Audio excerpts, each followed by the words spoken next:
আজকে এক আলাদা স্বাদের চিংড়ি কারি হবে। এজন্য আমি 2 টুকরো দারুচিনি, 2টো এলাচ, 5-6টা গোলমরিচ, কয়েকটা জিরে, কিছু ধনিয়া হালকা তেলে ভেজে নিয়েছি। এবার এগুলোকে বাটবো। এই চিংড়ির কারিটার স্বাদই হবে এক আলাদা রকমের, কিছুটা ভাপা চিংড়ির মতো।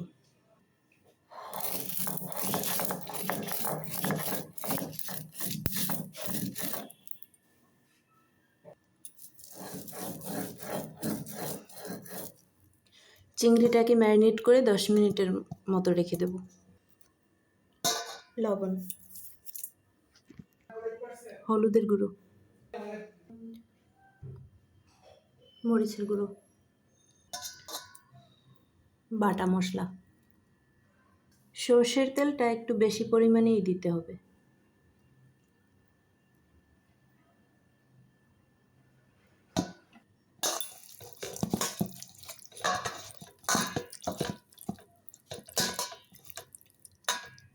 মশলার গন্ধেই সারা রুম ময়ময় করছে। অসাধারণ একটা ফ্লেভার।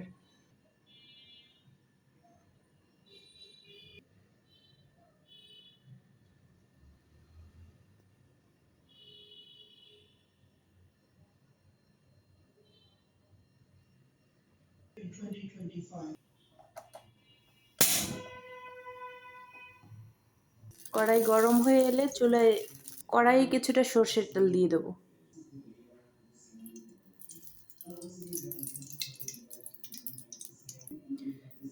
চিংড়িগুলোকে মাত্র 1 মিনিটের জন্য ভেজে নেব, বেশি ভাজা যাবে না।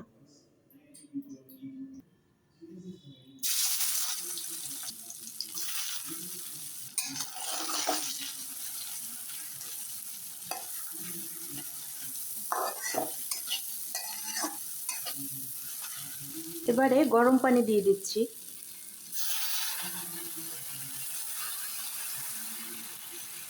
চিংড়িগুলোকে 1 মিনিট ভাজার কারণ হলো সর্ষের তেল একটু পরিমাণে বেশি দিয়েছি এবং বেশিই দিতে হবে।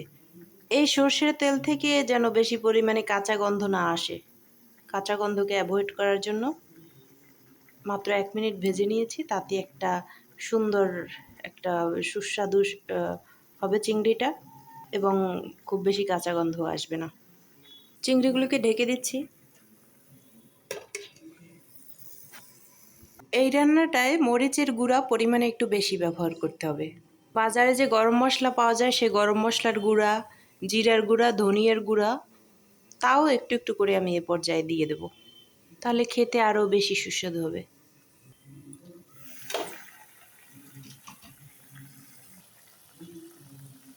কেনা জিরার গুঁড়োটা দিলে স্বাদ খুব ভালো আসে।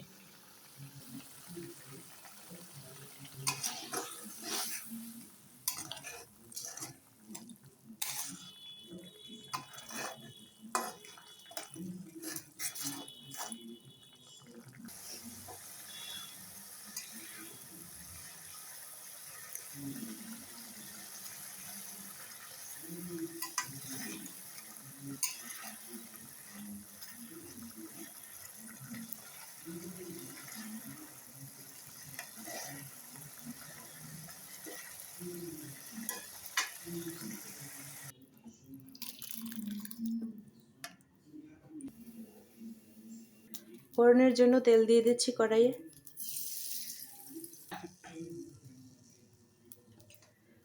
কয়েকটা গোটা জিরা,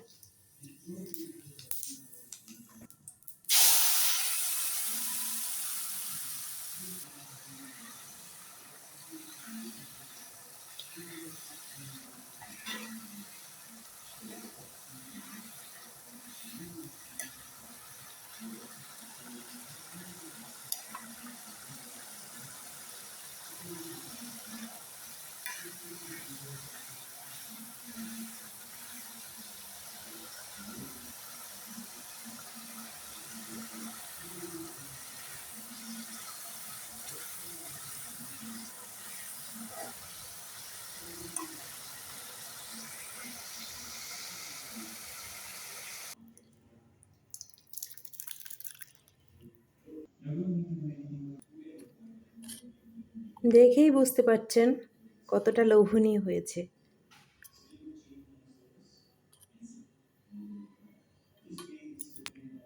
সত্যি এর স্বাদ অসাধারণ এবং অতুলনীয়।